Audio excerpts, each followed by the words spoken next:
اب آتا ہے وطر کا طریقہ.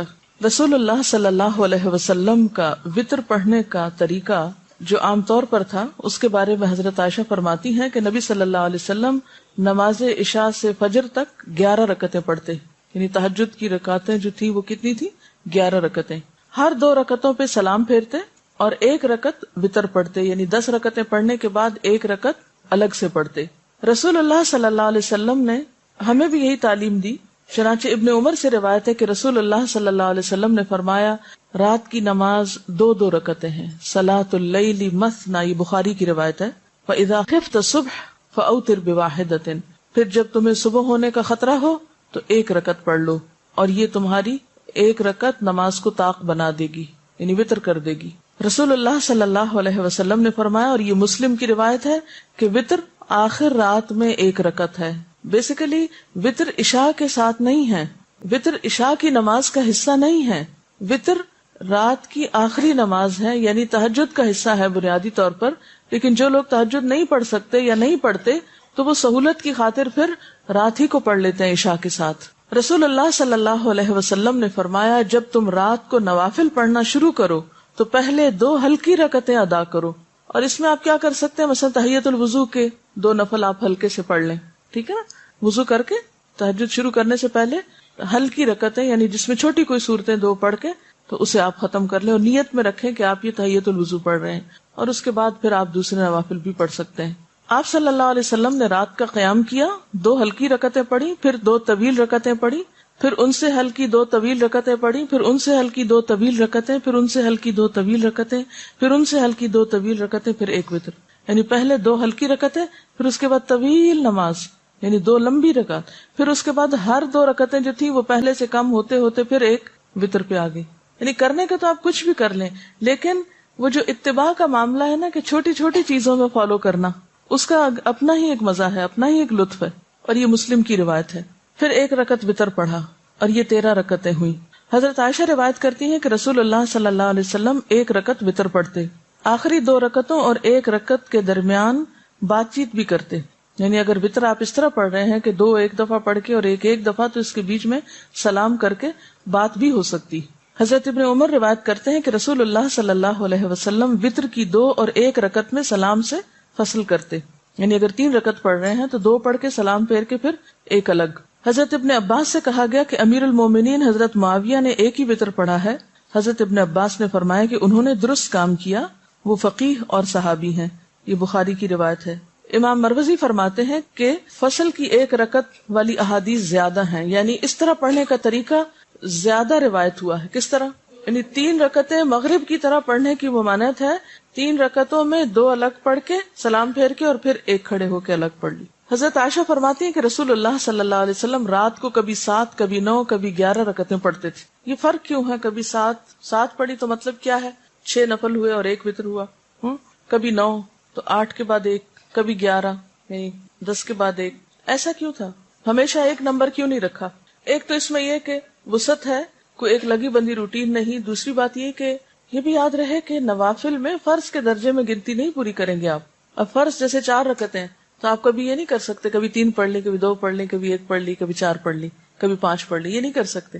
4 فرض ہیں تو 4 ہی پڑھیں گے، ٹھیک ہے نا، 3 نہیں کر سکتے. لیکن تہجد جو ہے وہ نفل نماز ہے، اس میں یہ بھی روایت میں آتا ہے کبھی آپ بیمار ہوتے تو بیٹھ بھی جاتے تھے، ٹھیک ہے. حضرت ابو ایوب روایت کرتے ہیں کہ رسول اللہ صلی اللہ علیہ وسلم نے فرمایا وتر ہر مسلمان پر حق ہے، بس جو شخص 5 رکعت وتر پڑھنا چاہے تو 5 رکعت پڑھے، جو 3 پڑھنا چاہے وہ 3 پڑھے، جو 1 پڑھنا چاہے وہ 1 پڑھے.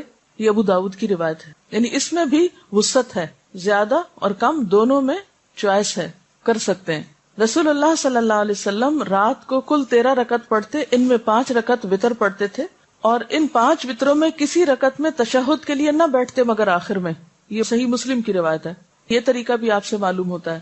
یعنی 2 طریقے پتہ چلے نا، ایک تو یہ کہ 2 پڑھ کے اور آخری رکعت 1 الگ، ٹھیک ہے. دوسرا کیا ہے کہ 2 پڑھ کے مثلاً 6 پڑھ لی اور اس کے بعد 5 رکعتیں مسلسل بغیر بیچ میں اتحیات پڑھے، ٹھیک ہے.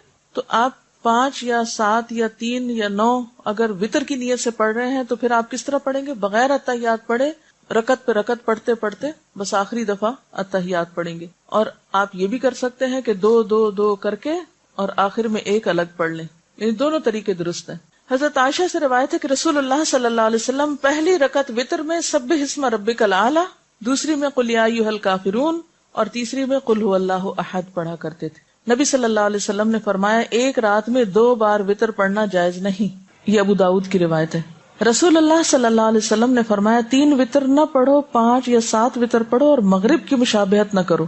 یعنی یہ 3 نہ پڑھو کا مطلب یہ نہیں کہ 3 پڑھ ہی نہیں سکتے، اس سے مراد یعنی مغرب کی طرح 3 نہ پڑھو. مغرب میں کیا ہوتا ہے 2 پڑھ کے اتحیات بیٹھ کے پھر بغیر سلام پھیرے ہم کھڑے ہو جاتے ہیں، پھر تیسرا ساتھ ہی پڑھ لیتے ہیں. تو اس میں یہ کہ اگر 3 آپ نے اکٹھی پڑھنی ہے تو بیچ کا اتحیات نہ پڑھے، تینوں اکٹھی پڑھ لیں، مراد یہ. نبی صلی اللہ علیہ وسلم نے فرمایا جو شخص آخر رات میں نہ اٹھ سکے تو وہ اول شب میں وتر پڑھ لے، ٹھیک ہے، اور جو آخر رات اٹھ سکے وہ آخر رات وتر پڑھے، کیونکہ رات کی آخری نماز وتر ہے. نبی صلی اللہ علیہ وسلم نے فرمایا رات کو اپنی آخری نماز وتر کو بناؤ، یعنی اگر تہجد کی نیت ہے تو پھر وتر صبح پہ چھوڑ دو، لیکن اگر یہ شک ہے کہ پتہ نہیں آنکھ کھلے گی کہ نہیں تو پڑھ کے سو جاؤ. اور اس صورت میں اگر آپ پھر پڑھ رہے ہیں دوبارہ تو کیا کریں گے، پھر خالی نفل بھی پڑھ سکتے ہیں. ایک رات میں 2 دفعہ نہیں، یعنی رات کو بھی پڑھے پھر سویرے اٹھ کے دوبارہ وتر پڑھے، ایسا نہیں ہوتا. اگر آپ کو پڑھ لی ہے تو پڑھ لی ہے، اگر سویرے آنکھ کھل گئی نفل پڑھنا چاہتے ہیں پڑھ لیں. بعض لوگ اس میں یہ بھی سجیسٹ کرتے ہیں، جس کی میرے پاس ابھی دلیل کوئی نہیں ہے لیکن سنا ہے میں نے اسی طرح، کہ اگر آپ رات کو وتر پڑھ کے سو گئے تو صبح اٹھ کے پہلے 1 رکعت الگ پڑھ لیں، وہ کیا ہوگی رات کی نماز کو طاق کر دے گی، پھر 2 پڑھ لیں، پھر آخر میں 1 پڑھ لیں. لیکن اس کی میرے پاس دلیل نہیں ہے سنت سے کوئی، میں نے اس طرح کسی عالم کو کہتے ہوئے سنا تھا. لیکن بہرحال اب آپ پریشان ہو رہے ہوں گے کہ یہ تو سب کنفیوژن ہو گئی. اسی کنفیوژن سے بچانے کے لیے تو ہمیں ایک آسان طریقہ بتا دیا گیا ہے جو ہماری درسی نصابی سب نماز کے طریقوں کی کتابوں میں لکھا ہوا ہے، 3 وتر پڑھنے کا طریقہ، اور ہم کھٹ سے پڑھ کے فارغ ہو جاتے ہیں، کوئی نہ پریشانی ہے نہ کچھ. میرا آپ سے سوال یہ ہے کہ یہ اتنی ورائٹی کیوں ہے؟ اب جیسے آپ صلی اللہ علیہ وسلم کی جو دعائے استفتاح تھی اس کی کئی ورژنز ملتے ہیں، ہم تو ایک ہی پڑھتے ہیں سبحانک اللہم و بحمدک تبارک اسمک. کیوں؟ کیا حکمت ہے؟ بنیادی بات یہ کہ جب انسان صرف ایک لگے بندے گھسے پٹے طریقے سے ایک کام سالوں سال کرتا جاتا ہے تو اس کا نتیجہ کیا ہوتا ہے؟ مشین بن جاتا ہے. کوئی اس میں شعور نہیں باقی رہتا، کوئی اس میں سوچ سمجھ کا عمل دخل نہیں رہتا. بس آنکھیں بند کی ہوئی اٹھے ہوئے نماز پڑھ رہے، آنکھیں نہیں کھول رہے اول سے آخر تک، اور کچھ یاد نہیں کہ کیا پڑھا، وہی قل ھو اللہ پڑھی اور بس بات ختم. نماز جو ہے اللہ تعالیٰ سے ایک شعوری تعلق کا نام ہے، اور اس شعوری تعلق میں اگر آپ ایک دن ایک طریقہ کریں، دوسرے دن دوسرا، تیسرے دن تیسرا، تو اس سے کیا ہوگا فائدہ کہ ایک نیا پن باقی رہے گا، تمام سنتیں بھی زندہ رہیں گی. آپ دیکھیں کہ ایک تو یہ ہو سکتا تھا کہ ہمیں بس ایک ہی طریقہ بتا دیا جاتا اور پھر ہم ایک ہی کے ساتھ چپک کے رہ جاتے، اور اس کا نتیجہ عام طور پر کیا ہوتا ہے کہ نمازیں بے روح ہونے لگتی. اور ایک یہ ہے کہ جو کچھ آپ نے کیا وہ سب بتایا جائے جو واقعی صحیح احادیث کے ساتھ اوتھینٹک سورسز کے ساتھ موجود ہے. یعنی یہ سب چیزیں آپ جا کے بخاری، مسلم، ابو داؤد کی کتابوں میں، کتاب الصلاۃ میں خود بھی چیک کر سکتے ہیں. اگر آپ کے پاس یہ کتاب ہے نا جو میں آپ کو بتا رہی ہوں، آپ خود بھی پڑھ سکتے ہیں، ٹھیک ہے. کیونکہ عام طور پر جب اس طرح کی باتیں بتائی جاتی تو کوٹ کیا جاتا ہے فلاں کہتی ہیں، وہ سب کچھ میرے نام لگ جاتا ہے، حالانکہ یہ میں نہیں کہتی، یہ موجود ہے کتابوں کے اندر، یہ آپ نے کبھی پڑھا نہیں اس لیے پتہ ہی نہیں تو نیا لگتا ہے. تو یہ سب بتانے کا مقصد کیا ہے کہ اتنی نمازیں آپ پڑھتے تھے، ہر موقع کی نماز، جتنے بھی خاص کوئی اوکیزن آپ کہنے کو کہہ سکتے ہیں، تو ان میں پھر جب آپ نے قرات کے انداز مختلف اختیار کیے، جیسے تہجد کے بارے میں آتا ہے، کبھی سری قرات کی، کبھی جاہری کی، کبھی ایک ہی آیت ساری رات پڑھتے رہے، کبھی 2 رکعتوں میں سورۃ النساء سے لے کر المائدہ تک چلتے گئے، 7.5 پارے چلے گئے. یہ سب کچھ کس لیے؟ تاکہ نماز کے اندر ایک جان رہے. کیا یہ ایک حقیقت ہے؟ آپ اگری کریں گے کہ انسان روٹین کا عادی ہو کر ملل کا شکار ہو جاتا ہے، جس کو عام زبان میں بوریت کہتے ہیں، ہوتا ہے نا. اب مثال کے طور پر رکوع کے اذکار ہیں، پتہ شاید آپ کو بھی ہو، کہیں پڑھے ہی ہوں، لیکن میں نے جب ان کو ٹرائی کیا، یقین کریں نماز میں ایسا لطف آیا مجھے، کیونکہ ہمیشہ ہم پڑھتے سبحان ربی العظیم، سبحان ربی العظیم، سبحان ربی العظیم، بس ایک ہی چیز آتی ہے. زیادہ سے زیادہ ایک اور دعا ہم نے سیکھی ہوئی ہے، سبحانک اللہم ربنا و بحمدک اللہم اغفر. اس کے علاوہ میں تو نہیں کچھ اور پڑھتی تھی، کہیں ادھر ادھر پڑھا بھی تو اتنا دھیان نہیں دیا. لیکن جب سے مجھے یہ حقیقت سمجھ میں آئی کہ اگر بدل بدل کے چیزیں پڑھے تو نماز میں ایک روح پیدا ہوتی ہے، تو میں نے کل ہی یہ ٹرائی کیا، سبوح قدوس رب الملائکۃ والروح، تو ایک عجیب لطف نماز میں محسوس ہوا. تو پہلی تو وہی تسبیح ہے جو سبحان ربی العظیم کی ہے، دوسری وہ جو ابھی میں نے آپ کو سنائی سبحانک اللہم ربنا و بحمدک اللہم اغفر لی، تیسری ہے سبوح قدوس رب الملائکۃ والروح. اور یہ مسند احمد میں بھی ہے، نسائی میں بھی، ابو داؤد میں بھی ہے، مسلم میں بھی، انہیں کتنی کتابوں نے اس کو روایت کیا ہے۔ پھر اسی طرح 6 حدیث کی کتابوں میں روایت ہوئی ہے یہ دعا رکوع کی، اللہم لک رکعت وبک آمنت ولک اسلمت خشع لک سمعی وبصری ومخی وعظمی وعصبی۔ اے اللہ میں نے تیرے لیے رکوع کیا، تجھ پر ایمان لایا، تیرے لیے اسلام لایا، جھکے ہوئے ہیں تیرے لیے میرے کان اور میری آنکھیں اور میرا دماغ اور میری ہڈیاں اور میرے اعصاب، سب کچھ تیرے آگے جھکا ہوا ہے۔ وہ جو 5 منٹ کا رکوع ہے اس میں اگر آپ یہ بار بار تسبیح کریں پھر آپ دیکھیں اپنی کیفیت کہ یا اللہ تیرے آگے جھکا ہوا، میری ہڈیاں بھی جھکی ہوئی ہیں، میرے اعصاب بھی جھکے ہوئے ہیں، میرا سر بھی جھکا ہوا ہے، میری تمام چیزیں تیرے آگے جھکی ہوئی ہیں۔ تو انشاءاللہ نمازوں میں انشاءاللہ یقینی خشوع پیدا ہوگا۔ پھر اسی طرح سبحانک و بحمدک لا الہ الا انت، ایک اور تسبیح یہ ہے سبحانک و بحمدک لا الہ الا انت۔ پھر اسی طرح سبحان ذی الجبروت والملکوت والکبریاء والعظمت، سبحان ذی الجبروت والملکوت والکبریاء والعظمت۔ کوئی مشکل نہیں ہے، اگر یہ آتی ہو، فجر کی نماز میں 1 پڑھ لیجئے، ظہر میں 2، عصر میں 3، مغرب میں 4، عشاء میں 5، تہجد میں 1 اور، تو بدل بدل کے آپ پڑھیں گے تو انشاءاللہ نماز کی جو تاثیر ہے وہ آپ محسوس کریں گے انشاءاللہ تعالی۔ پھر اسی طرح رکوع سے کھڑے ہونے کے اذکار ہیں، سمع اللہ لمن حمدہ، اللہم ربنا لک الحمد، ربنا ولک الحمد، ربنا لک الحمد ملء السماوات وملء الارض وملء ما بینہما وملء ما شئت من شیء بعد، کیونکہ وہ ایک حدیث میں آپ نے پڑھا تھا نا کہ جتنا طویل آپ نے قیام کیا اتنا ہی آپ نے رکوع کیا، اور جتنا طویل رکوع کیا اتنا ہی کھڑے ہو کے دوبارہ قوما کیا۔ اب کھڑے ہو کر کتنی دفعہ آپ کہیں گے سمع اللہ لمن حمدہ، سمع اللہ لمن حمدہ، اس سے تو بات نہیں بنے گی۔ لیکن جب آپ ذرا اور بہتر طریقے سے حمد و ثنا کریں گے، ربنا ولک الحمد ملء السماوات وملء الارض وملء ما بینہما من شیء بعد اہل الثناء والمجد احق ما قال العبد وکلنا لک عبد اللہم لا مانع لما آتیت ولا معطی لما منعت ولا راد لما قضیت ولا ينفع ذا الجد منک الجد۔ یہ مسلم میں، نسائی میں اور ابو داؤد میں روایت ہوئی ہے۔ تو حدیث کے خزانوں میں یہ بہت سی چیزیں موجود ہیں، لیکن ہم تک نکل کر آئی نہیں، پھر ہم نے ان سنتوں کو زندہ نہیں کیا، ان کو پڑھا نہیں۔ تو ضرورت ہے کہ تھوڑی تھوڑی بھی کوشش انشاءاللہ آپ کرتے رہیں گے، اسپیشلی ینگ گرلز۔ اب جو چیزیں زندگی میں داخل ہو جائیں گی وہ اگلی زندگی میں سہولت کے ساتھ آپ کر پائیں گے۔ پھر اسی طرح دعائے قنوت کے 2-3 صیغے، پھر اسی طرح سجدے کی دعائیں، سجدے کی دعاؤں میں بھی اسی طرح یہ جو رکوع کے ہیں ان کے علاوہ اللہم انی اعوذ برضاک من سخطک وبمعافاتک من عقوبتک واعوذ بک منک لا احصی ثناء علیک انت کما اثنیت علی نفسک۔ تو یہ سب گر ہیں یا نسخے ہیں اللہ تعالیٰ سے تعلق اور محبت بڑھانے کے۔ پھر اسی طرح ہم جو اتحیات کے بعد جو دعائیں پڑھتے ہیں اس میں بھی رب اجعلنی والی صرف ایک ہی یاد کرتے ہیں، اس میں بھی 2-3 صیغے جو ہیں وہ مسنون کتابوں سے ثابت ہیں۔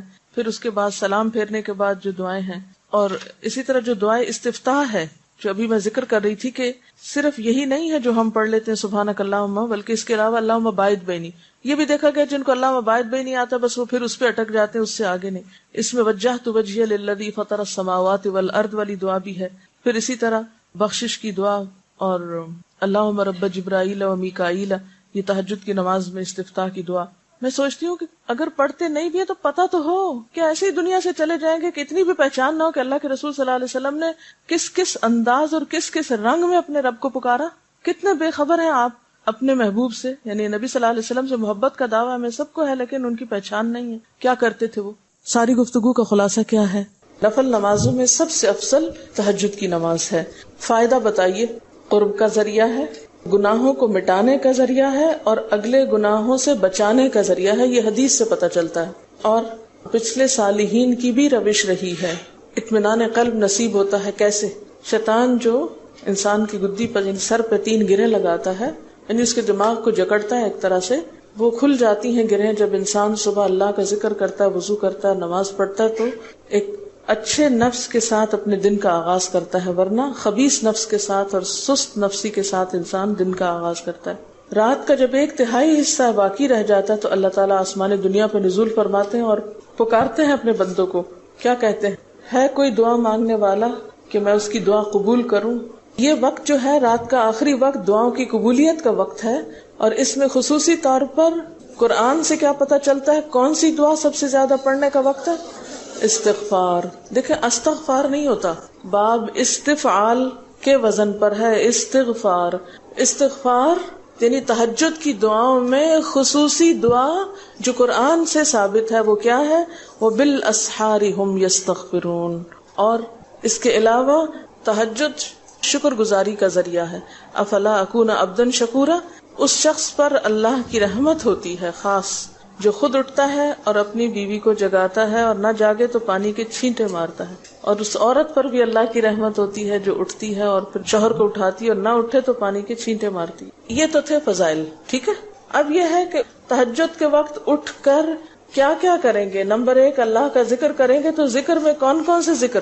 پہلا ذکر اللہ اکبر 10 بار، 10 بار الحمدللہ، 10 بار سبحان اللہ و بحمدہ، 10 بار سبحان الملک القدوس، 10 بار استغفر اللہ، 10 بار لا الہ الا اللہ، 10 بار اللہم اعوذ بک من ضیق الدنیا و ضیق یوم القیامہ.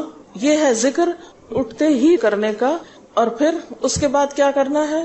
وضو سے پہلے آل عمران کی آخری 11 آیات اور اس کے بعد چوتھا کلمہ. چوتھا کلمہ پڑھنے کے بعد اگر کوئی اللہم اغفر لی کہتا ہے تو کیا فائدہ بتایا گیا اس کا؟ اس کو بخش دیا جاتا ہے. اور اگر وہ نماز پڑھتا ہے اس کے بعد یعنی تہجد کی تو اس کی نماز بھی قبول کی جاتی ہے. تہجد کی دعائے استفتاح کیا ہے؟ تہجد کی دعائے استفتاح، ایک تو ہر نماز کی دعائے استفتاح ہے نا، سبحانک اللہم و بحمدک و تبارک اسمک.